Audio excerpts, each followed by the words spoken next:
Indeed, a silent night. How times flies. I remember those days when I used to drive round Time Town with my lovely wife and the kids. Honey, you are here. I was looking for you inside. Yes, darling. Please join me. The sure is so quiet here. What were you doing, love? Nature, my dear. I was feeling the presence of nature. Hun. I see. You know what? What? Why not tell your lovely wife a story? Hun? Okay. That sounds like a good idea. Thank you. Once upon a time, in a faraway land, there lived an ugly troll named Grug. He was a creature unlike any other, with green skin, bulging eyes, and a crooked nose. Grug lived under a bridge that spanned a fast-flowing river, and he spent his days scaring people and demanding tolls from anyone who dared to cross his bridge. Grug was not a happy troll. He was lonely, and he longed for someone to talk to, someone who would see past his ugliness and appreciate him for who he was. But whenever he tried to make friends, people would scream and run away, terrified of his appearance.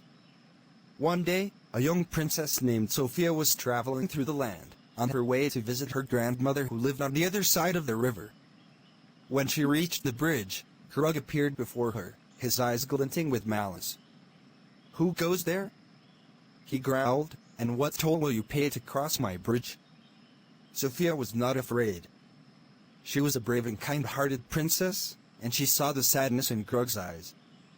She approached him and said, "Good Sir Troll, I have no toll to pay, but I do have something that might interest you." Grug was skeptical, but he was also curious. He had never had anyone offer him anything before. Sophia reached into her basket and pulled out a loaf of freshly baked bread.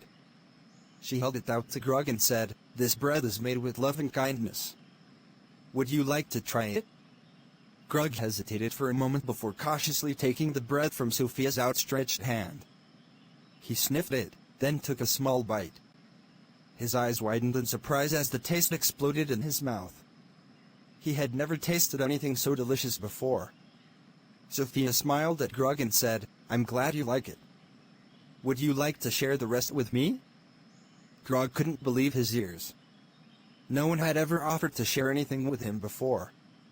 He nodded eagerly, and the two of them sat down on the grassy bank beside the bridge and shared the loaf of bread. As they ate, Sophia talked to Grug and listened to his stories. She learned that he was not a mean troll by nature, but he had become bitter and angry because of the way people treated him. Sophia saw past Grug's ugliness and recognized the goodness within him. From that day on, Sophia visited Grug every time she traveled through the land. She brought him gifts of food, books, and other small things that she thought he might enjoy. Grug looked forward to her visits, and he began to change. He smiled more, his eyes sparkled with newfound happiness, and he started to see the world in a different light. Eventually, word of Sophia's kindness spread throughout the land, and people began to see Grug in a new way. They stopped being afraid of him and started treating him with respect and kindness. Grug was amazed at the transformation and grateful to Sophia for showing him that there was goodness in the world. Years passed, and Sophia grew old. One day, when she was on her deathbed, Grug appeared before her. He was no longer an ugly troll but a handsome prince, transformed by Sophia's love and kindness. Sophia smiled weakly at him and said, "My dear Grug, you have become a prince. You were always royalty in my eyes, but now the world sees it too." Grug took her hand and said, "Thank you, Sophia. I owe everything to you.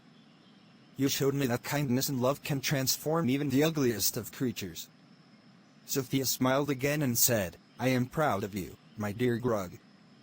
You have become a true prince, not because of your looks or your title, but because of your heart." Sophia passed away that day, but Grug never forgot the lessons she had taught him. He ruled his kingdom with kindness and compassion, and he made sure that no one was ever treated unfairly because of their appearance. He became known throughout the land as the Kind Prince, and people would travel from far and wide to seek his counsel and hear his stories. And so, Grug lived the rest of his days as a happy and kind prince, spreading love and kindness wherever he went. He knew that he owed everything to the kindness of one brave princess, who had seen past his ugliness and recognized the goodness within him. Thank you. Wow, amazing story. Thank you. Thank you for listening to my story, guys. Please follow our channel, Story. Please share with friends and family. Like and subscribe. Okay guys, thank you. We will see you again on our next story.